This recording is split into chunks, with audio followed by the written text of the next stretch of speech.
So ito, area divided by 2 times your height.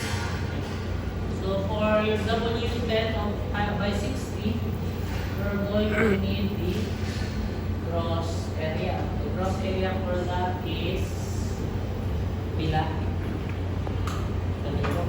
Ganyan table.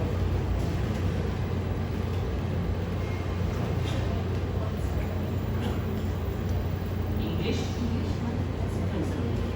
Actually, naman din rin ang kaso na lang siya. Kaso na lang siya. So let's just use the English lang for this solution. So you have your 17.7. Okay?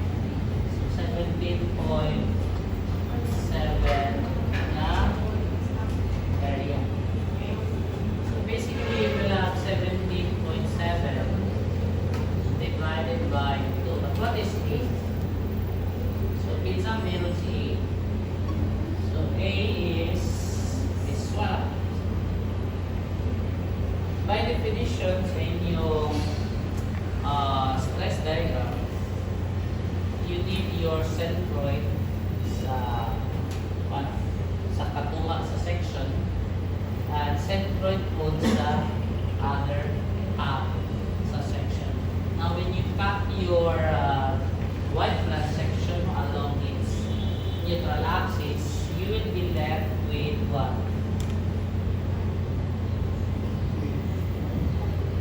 T, or technically WT, no? WT na section. So for your WT section, natin may corresponding na centroid. So in this case, your centroid for this one should be taken from half of this thing here, no? So WT 5 by 30. So kailangan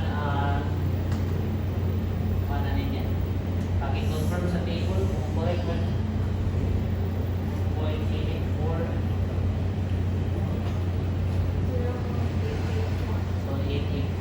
That's the centroid again, of your W section. So this one is the centroid.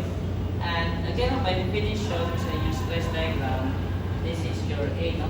The centroid, the distance between two centroids. So basically, what happens is that naka-centroid ni double guide centroid na. So your A is basically 2, D, the starting D here, minus duha ka centroid of your half section. So in that case, you have D minus duha ka 0.884, in which it will be equals to 0.8432. And then, to get Z, you just have to multiply it.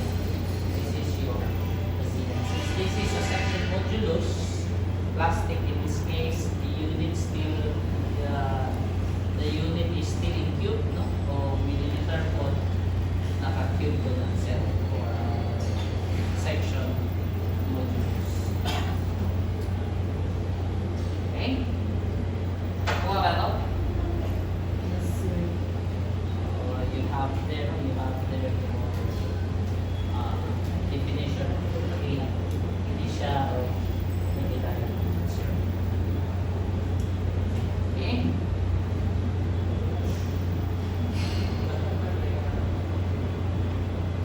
For a built-up section, unfortunately, you have to locate the new centroid, which kapalo na siya, no? And then pagkuha ninyo sa new centroid, you're going to investigate further, no, to look for the corresponding centroid of the half sections. Once you have that, you can compute for your total area, and then you can have your